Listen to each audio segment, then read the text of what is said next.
intestinal, ¿no? Ya habíamos hablado sobre la fisiología y fisiopatología de la malabsorción. Y bueno, estábamos viendo ya específicamente algunas patologías que producen como tal pérdida de nutrientes, ¿no? Ya habíamos hablado un poco en relación a la enfermedad celíaca, que es una enfermedad muy que se está haciendo frecuente actualmente y que hay que ponerle la debida atención, ¿ya? Otra patología que también se ha ido escuchando, ¿no? Como parte de la explicación de ciertos síntomas que tiene la población en general, asociado a ciertos síntomas que son muy similares a patologías, sobre todo gástricas, es el síndrome de sobrecrecimiento bacteriano, ¿ya? Como su nombre lo indica, está relacionado con un aumento de bacterias a nivel del intestino, ¿ya? Normalmente tenemos menos de 105 bacterias por ml en el contenido intestinal. Y en su mayoría son procedentes de la flora orofaringia, ¿no? Que continuamente la vamos deglutiendo, ¿no? Ahora, para que no exista un sobrecrecimiento de este tipo de bacterias, tiene que haber un adecuado funcionamiento de tres mecanismos muy importantes, ¿no? Por ejemplo, la secreción de ácido gástrico. Como ya hemos mencionado, el estómago es parte de una barrera que evita el ingreso de patógenos hacia la parte más distal del intestino, ¿no? Un adecuado peristaltismo intestinal, lo cual va a hacer que se arrastren estas bacterias hacia los tramos más distales y puedan ser eliminadas, ¿no? Alteraciones del peristaltismo intestinal o anatómicas o antecedentes quirúrgicos y demás pueden hacer que se produzcan alteraciones a este nivel, ¿no? Secreción intraluminal de inmunoglobulinas, ya que es otra de las causas que también pueden condicionar eh, síndrome de sobrecrecimiento bacteriano, ¿ya? Entonces, estos tres factores son muy importantes, sobre todo como parte de factores defensivos, ¿ya? Que van a ayudarnos a evitar este sobrecrecimiento de bacterias, ¿ya? Vamos a ver que existen ciertas anomalías relacionadas a la etiología que van a condicionar este síndrome de sobrecrecimiento, que lo vamos a ver a partir de ahora SIBO, ¿ya? Por ejemplo, tenemos alteraciones motoras como la esclerodermia, amiloidosis, pseudoobstrucciones, ¿no? Vagotomías, que están relacionadas con alteraciones del peristaltismo. Por ejemplo, la esclerodermia condiciona una fibrosis de la musculatura y esto va a hacer que se presente alteraciones de la motilidad, ¿no? La pseudoobstrucción, ¿no? Estas pseudoobstrucciones van a hacer que se retengan contenido ya sea a nivel del estómago o del intestino, y estos van a hacer que proliferen las bacterias, ¿no? Y esto va a condicionar el SIB. Vagotomías, ¿no? Las vagotomías que se realizan sobre todo en estómago. Hemos mencionado de que parte de la estimulación de la secreción del ácido está relacionado con la parte neuronal. Entonces, si se realizan vagotomías en ciertas patologías quirúrgicas, entonces va a disminuir la secreción de ácido y eso va a conllevar alteraciones de la barrera gástrica que evita que pasen las bacterias, ¿no? Entre otras que también son importantes, como por ejemplo la diabetes también, ¿no? Que produce alteraciones de la motilidad gástrica, ¿no? El denominado, la denominada retención gástrica, ¿no? Después tenemos otras anomalías, como por ejemplo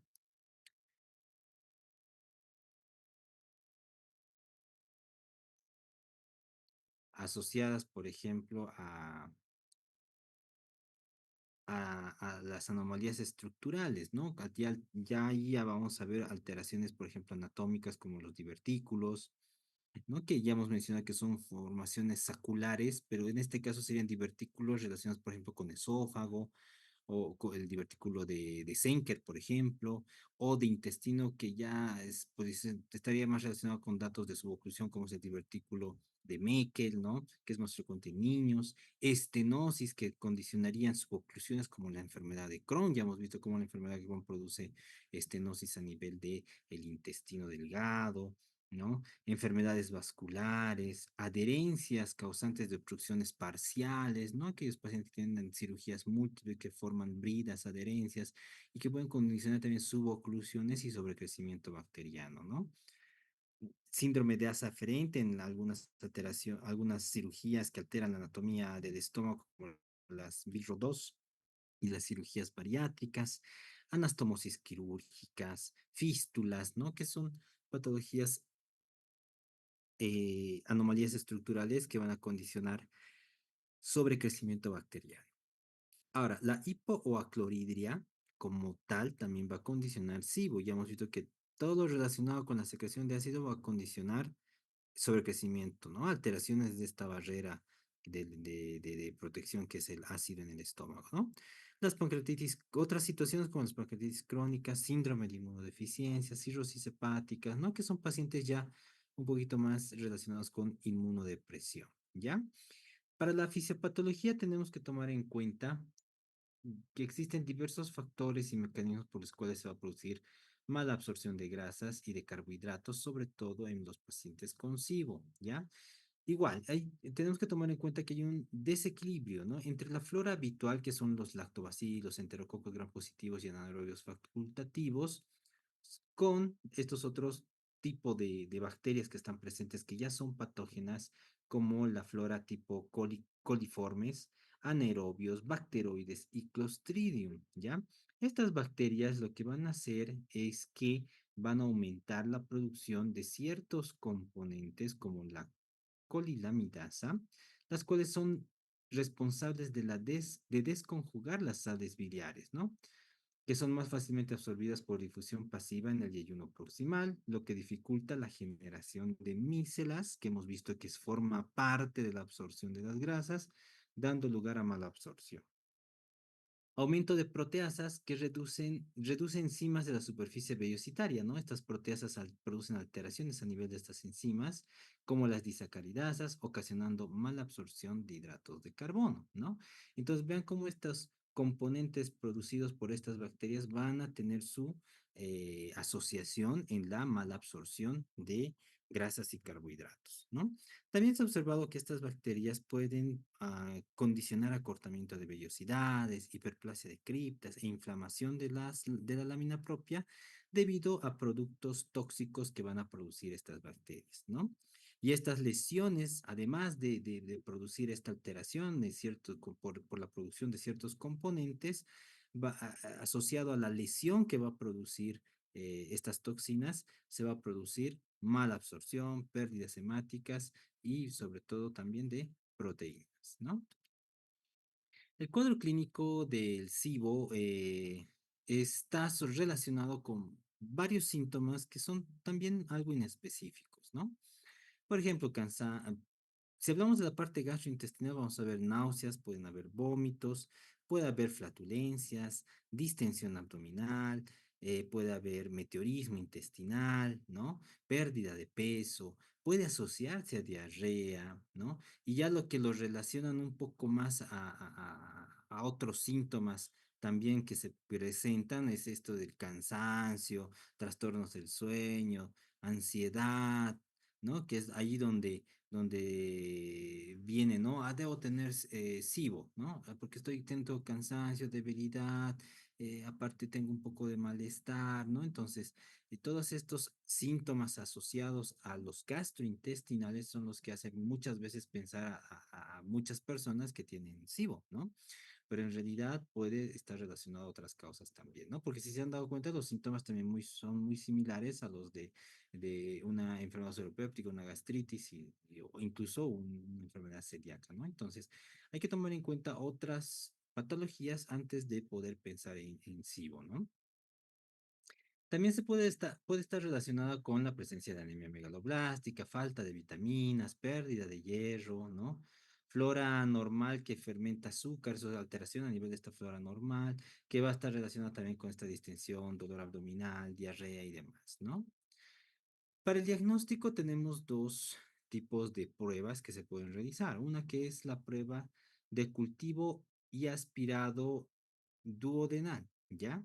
Esta prueba que que es una prueba invasiva, se realiza mediante previamente una endoscopía digestiva, ¿ya? Esta prueba, esta prueba es el gol estándar para el diagnóstico de sobrecrecimiento bacteriano. Entonces, mediante endoscopía llegamos hasta la tercera, cuarta porción del duodeno, que es lo que llega del duodenoscopio, con mucha suerte, y a través de eso se pasa este dispositivo, ¿no? Que es una sonda plástica, la cual se pasa a través del canal de trabajo del endoscopio y vean acá cómo se ve la sonda ya en el intestino y se procede a aspirar ese contenido que está ahí en el duodeno o en el yeyuno. Y el resultado es positivo cuando la cuenta bacteriana es más de 103 unidades formadoras de colonias por ml, ¿ya? Sin embargo, su invasividad y su costo hacen que no se realice con frecuencia, ¿ya? La otra prueba que ya no es invasiva y que se realiza mediante laboratorio es la prueba de aliento de hidrógeno exhalado, ¿ya? Lamentablemente esta prueba no se cuenta, ¿no? De forma eh, fácil en algún laboratorio, ¿no? Por ejemplo, podemos realizar de dos formas, ¿no? Con glucosa y con lactulosa, ¿ya? Se ingiere 75 gramos, por ejemplo, de glucosa, 90 minutos posterior a la ingesta, se debe realizar el conteo, ¿no? Lo mismo con la lactulosa, 10 gramos de lactulosa y 90 minutos posterior a la ingesta se realiza el conteo y se realiza la prueba, ¿no? Del aire o del aliento, ¿no? Que se va a exhalar.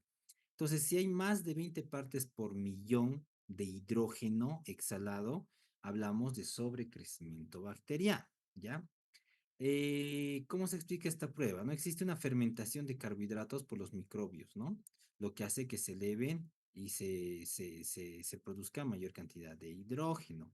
Las células humanas no van a producir hidrógeno, entonces, si existe una cantidad menor al valor que hemos mencionado, entonces, obviamente va a ser negativo, ¿no? Para la prueba tenemos que evitar ciertos medicamentos como procinéticos, laxantes y antibióticos, por lo menos 4 semanas antes, sobre todo con los antibióticos, y evitar también alimentos fermentables que pueden hacer que se altere la prueba, ¿ya? El tratamiento, siempre que sea posible, debe realizarse a la corrección de la enfermedad causal, ¿ya?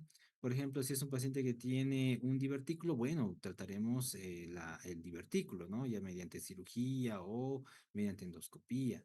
Si tienes un paciente diabético que tiene alteraciones en la motilidad gástrica, entonces ya trataremos de alguna forma, obviamente, la enfermedad de base que es la diabetes, y indicaremos algún tratamiento con procinéticos, por ejemplo, ¿no? O medicamentos que aceleren la motilidad del estómago. Si existe, por ejemplo, bridas, adherencias que condicionan su oclusión, bueno, pues trataremos de alguna forma de ver si es muy frecuente y muy sintomática la enfermedad. Bueno, lamentablemente este paciente va a tener que operarse y hacer la corrección o hacer el tratamiento de estas bridas y adherencias, ¿no? Entonces, en lo posible, tratar la corrección de la enfermedad, de la causante que está condicionando la enfermedad. En muchos casos no es posible, ¿no? Debido a que, eh, debido a los antecedentes que puede llegar a tener el paciente, entonces hace un poco complicado poder realizar estas correcciones, ¿no? Por ejemplo, una esclerodermia, ¿qué le vamos a hacer a un paciente con esclerodermia? Ya ha habido un cambio, ¿no? Con células fibróticas, ¿no? Del esófago, por ejemplo, y eso ya no vamos a poder tratar, ¿no? Entonces, ¿qué medicamentos vamos a indicar, ¿no? En este tipo de pacientes? Por ejemplo, los antibióticos son los medicamentos de elección, ¿no? ¿Cuál es el medicamento que se utiliza en un síndrome de sobrecrecimiento bacteriano? Es la rifaximina, ¿ya? 550 miligramos que pueden ser indicados cada 8 horas o cada 12 horas, ¿no? Y después tenemos otra serie de antibióticos que, en caso no contáramos con rifaximina, podemos utilizar, ¿no? Amoxicilina, ciprofloxacina, metronidazol, norfloxacina y demás, ¿no? Pero el que ha tenido una respuesta adecuada y que es un antibiótico que no es absorbible en el estómago ni en tu duodeno es la rifaximina y el metronidazol, pero es menos, tiene menos efectos adversos la rifaximina que el metronidazol. Entonces, rifaximina es un antibiótico que se va a tener una disponibilidad bastante eh, importante, ¿no? En un alto porcentaje que va a llegar al colon, sobre todo, y al intestino delgado, mm, y va a poder tratar a estas bacterias que se encuentran a este nivel, ¿no? Ahora vamos a hablar del síndrome de intestino corto, ¿ya? Esta patología se utiliza como parte de un término descriptivo de problemas clínicos diversos que aparecen después de la resección de una longitud variable del intestino delgado y que en raras ocasiones puede ser congénita, ¿ya?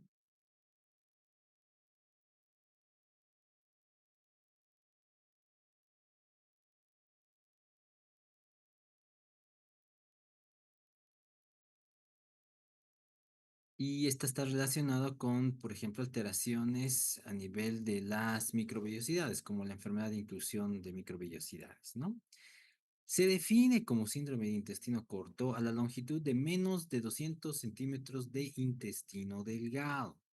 La zona anatómica resecada es muy importante porque si se han dado cuenta, cada segmento del intestino tiene una función. Entonces, el segmento que se va a resecar es el que tenemos que tomar en cuenta para ver qué tipo de malabsorción se pueda presentar, ¿ya?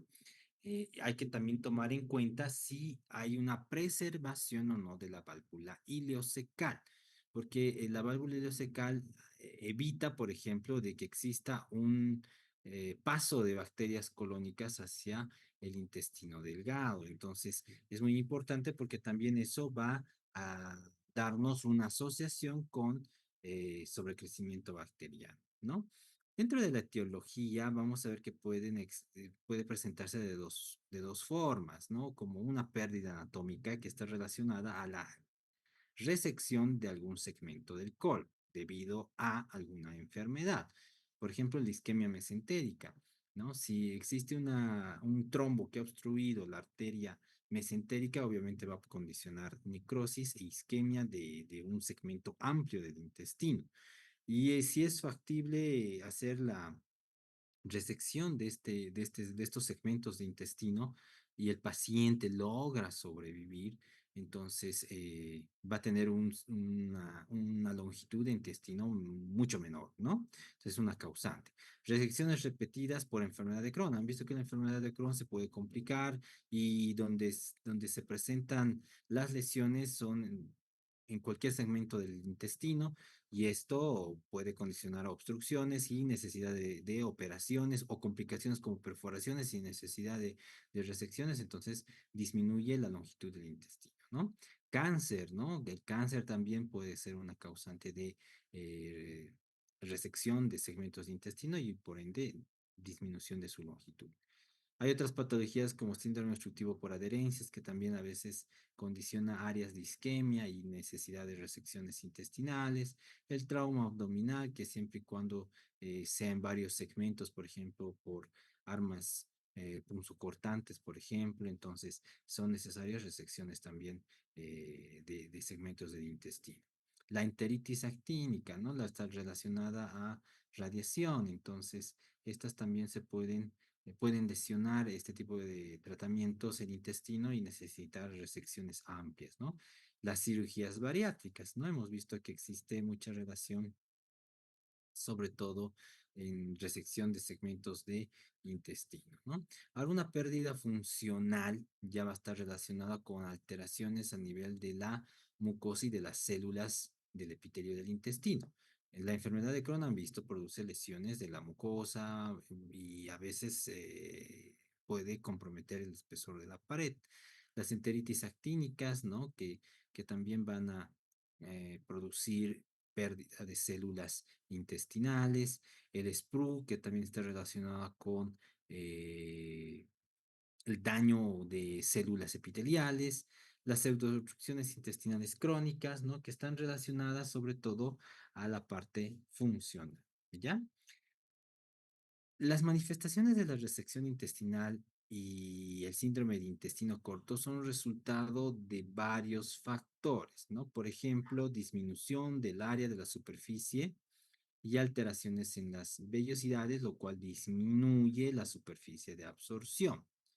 Va a haber pérdida de hormonas intestinales, va a haber un tránsito intestinal anormal, van a haber mala absorción de nutrientes. Y si hablamos de pérdida de la válvula ileocecal, porque justo se ha hecho una resección de un segmento de intestino delgado y también parte de colon, entonces van a haber modificaciones de la microbiota, ¿ya?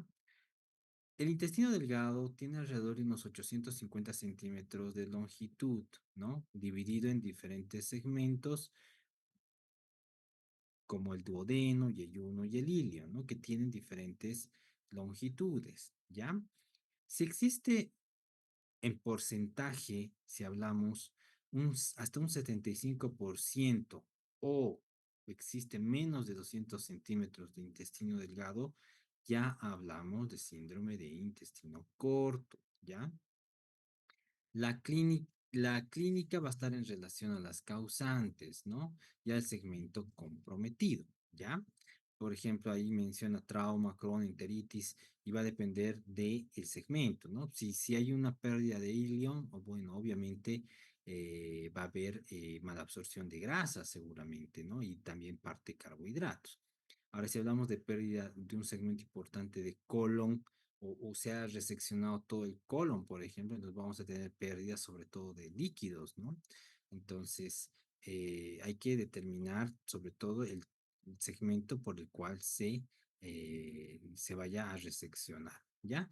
Por ejemplo, una característica del ilion es que si se logra preservar el ilion, por ejemplo, se ha hecho una resección ya sea de colon o de yeyuno, pero hay una mayor preservación de ilion, podemos ver que existe una capacidad de adaptación de este segmento de intestino delgado. ¿A qué se refiere con adaptación? Que si bien el ilion puede absorber grasas y vitaminas liposolubles, sobre todo debido a esta carencia que hay de absorción de otros nutrientes que son parte de la absorción de otros segmentos, el ilion puede a la larga lograr absorber estos otros nutrientes que no son parte normalmente de la absorción que se realiza a ese nivel, ¿ya? Y se indica fallo intestinal cuando existe menos de 150 centímetros de intestino delgado o si existe menos de 75 centímetros de colon, ¿ya? Entonces ya ahí hablaríamos de falla intestinal. Y ahí se explica por qué, no sé si les ha tocado ver pacientes que ingresan con dolor abdominal, con abdomen agudo, entran a quirófano y resulta que es una isquemia mesentérica o un infarto mesentérico, ya también así llamado, y lo que hacen a veces los cirujanos es entrar, ver si es un isquemia, un infarto mesentérico masivo, no se hace mucho, ¿no? Lamentablemente eso es incompatible con la vida, ¿no? Ahora, si se lograra reseccionar y se lograra de alguna forma hacer que el paciente responda a estas resecciones ampliadas, lamentablemente lo que pasa es que este paciente va a tener un problema crónico de malabsorción y que al no ser fisiológico este posoperatorio, el paciente lamentablemente se complica y presenta una sobrevida bastante corta, ¿no? Aquí, por ejemplo, podemos ver los diferentes segmentos del intestino y sus características en relación a la absorción de nutrientes, ¿no? Por ejemplo, el duodeno tiene una mayor absorción de hierro y algunos otros compuestos como calcio y magnesio. El yeyuno, debido a su característica de su mucosa que contiene criptas y vellosidades más profundas y especializadas, tiene la capacidad de absorción de glucosa, disacáridos, péptidos, ¿no? Vitaminas hidrosolubles, ¿no? Y eh, el ilion, que ya hemos mencionado que tiene la característica de tener una mayor capacidad de adaptación y de poder en algún momento llegar a absorber otros componentes que no son parte del ilion, que es muy importante, ¿no? Porque es parte del tratamiento y también es parte del pronóstico que le vamos a dar al paciente. Por ejemplo, se absorben grasas, sales biliares, vitaminas liposolubles, que son las A, D, E, K, ¿no? Y en el colon, electrolitos y agua sobre todo, ¿no? Y en un porcentaje menor, ácidos grasos de cadena corta, ¿ya? El diagnóstico siempre va a estar en relación a antecedentes quirúrgicos, ¿no? O dependiendo si existen algunas otras alteraciones relacionadas, ¿no? Por ejemplo, el conocimiento de la región anatómica y la longitud resecada es muy importante al momento de realizar la anamnesis, debido a que esto nos va a dar parte del diagnóstico, ¿no? Y el tratamiento, sobre todo, porque nos va a decir qué segmento del intestino está resecado. Las técnicas de imagen, por ejemplo, tomografía y resonancia, son importantes para valorar el estado del intestino que queda tras la resección, ¿no? Ver qué cantidad. Muchas veces incluso no sabemos, o el paciente mismo no sabe qué longitud de intestino le han resecado, ¿no? Entonces, nos puede dar una ayuda adicional en realizar estos estudios y para determinar la longitud de intestino también, ¿no? Siempre hay que realizar estudios de laboratorios básicos. Pruebas generales de malabsorción ayudan a evaluar consecuencias metabólicas, funcionales de la resección intestinal, ¿no? Eh, y también la respuesta al tratamiento. Es común el hallazgo de valores plasmáticos disminuidos de calcio, magnesio, zinc y albúmina. La anemia es secundaria a una malabsorción de vitamina B12, hierro y folatos, ¿ya? Estos pacientes tienen que tener una adecuada evaluación de estos componentes vitamínicos en algunos casos para poder realizar la reposición de estas pérdidas, ¿ya? El tratamiento va a estar principalmente relacionado al soporte nutricional, que este puede ser enteral, es decir, por vía oral, o parenteral mediante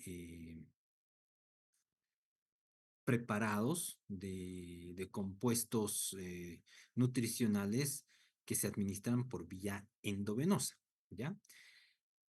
El otro factor que hay que tomar en cuenta es tratar la diarrea y la mala absorción, ¿no? Entonces, estos pacientes, al tener una menor longitud de intestino, el tránsito va a ser mucho más rápido, lo cual va a hacer que no se puedan absorber, uno, nutrientes y dos, agua.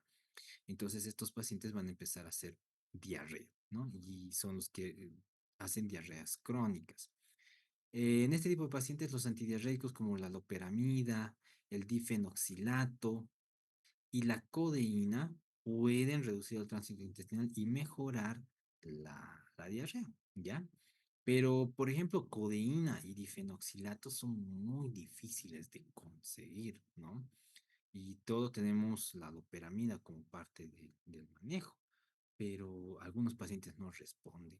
Entonces, de alguna forma hacemos que se pueda o importar o asociar la codeína con algún otro medicamento que por lo menos aquí en Bolivia no viene suelto, viene siempre como con paracetamol o con ibuprofeno. Entonces, como son posoperados muchas veces, entonces se puede asociar como parte de la analgesia, ¿ya? Los IBPs para disminuir la hipersecreción gástrica, ¿no? Que también puede estar relacionado a SIBO, ¿no? Y en resecciones extensas de intestino delgado y colectomía es necesario con frecuencia mantener una nutrición parenteral total prolongada, debido a que estos preparados nutricionales endovenosos nos van a aportar mucho más nutrientes directamente que hacerlo por vía enteral, ¿no?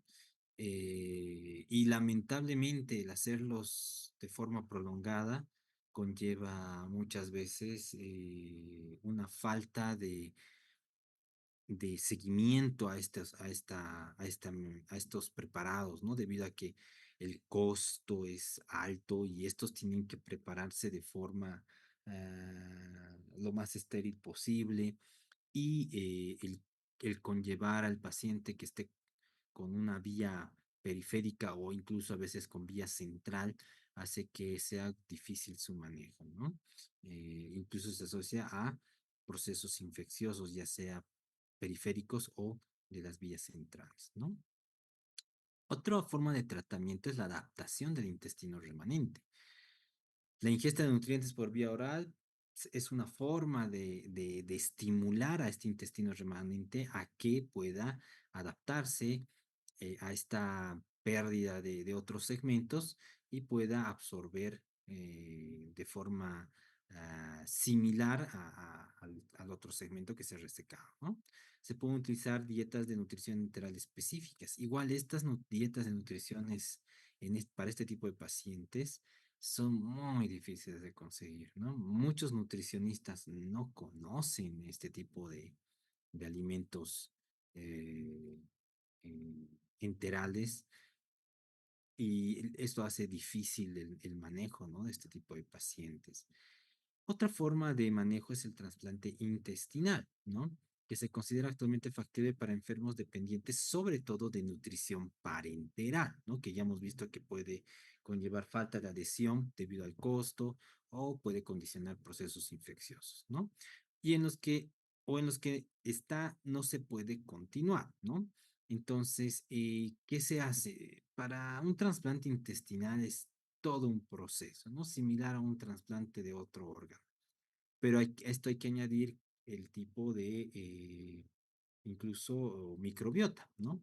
Hay que hacer un estudio de descarte de enfermedades inflamatorias, cáncer, que no tenga alteraciones marcadas del microbioma intestinal. Entonces, es muy complejo la evaluación del donante para poder hacer el trasplante, pero es una muy buena opción para aquellos pacientes que no responden a ninguno de los tratamientos, ¿no? La sobrevida es del 70-80% al cabo de un año y del 50-60% a los 5 años. Si se dan cuenta, es muy alta la mortalidad, ¿no? De estos pacientes, ¿no? En un año, mira, 20, casi 30% de mortalidad, ¿no? Debido sobre todo a estas carencias nutricionales, los que los inmunodeprime y demás, y pueden incluso tener sobreinfecciones, ¿no? La enfermedad de Whippet es una entidad multisistémica, ¿no? De origen infeccioso causada por la bacteria gram positiva del mismo nombre, ¿no? De la familia de los actinomicetos y que es otra causante de alteraciones a nivel de las vellosidades y que condiciona la enfermedad eh, por mala absorción, ¿no? George Whipple fue quien la descubrió en 1907 y en 1990, según clínica, ¿no? Y en 1992 Rema identifica la bacteria mediante técnicas de PCR, ¿no? El cuadro clínico son pérdida de peso, compromiso articular, síntomas gastrointestinales, linfadenopatías, fiebre y sudoración, ¿ya? Lo más frecuente, aparte de estos síntomas dentro de estos síntomas gastrointestinales, es diarrea con estetorrea y el dolor abdominal, ¿no? Entonces, ¿qué es lo que nos va a hacer sospechar de mala absorción, sobre todo, ¿no? Dentro de los síntomas gastrointestinales. Pero si se han dado cuenta, es más frecuente el compromiso articular. Y estas van a estar presentes secundarias a lesiones de la mucosa del intestino delgado relacionadas con obstrucción linfática por incremento del número de macrófagos positivos en la lámina propia del intestino. O sea, va a haber alteraciones que van a estar relacionadas con el transporte, ¿no? De estos nutrientes, ¿no? El diagnóstico se debe realizar sobre todo, como hemos mencionado acá, con la detección de los macrófagos que reaccionen a esta tinción PAS, ¿no? Se pueden hacer mediante endoscopía, mediante toma de biopsias de duodeno y de yeyuno, y estos se mandan a patología, ¿no? Si es PAS positivo, bueno, se puede complementar con PCR o inmunistoquímica, y si la primera prueba del PAS es positivo, bueno, tratamos la enfermedad. Si las dos pruebas son negativas, entonces tenemos un diagnóstico posible que debe confirmarse, ¿ya? Ahora, si es negativo, bueno, si ya hay clínica compatible, tenemos que complementar con PCR y inmunistoquímica. Si las dos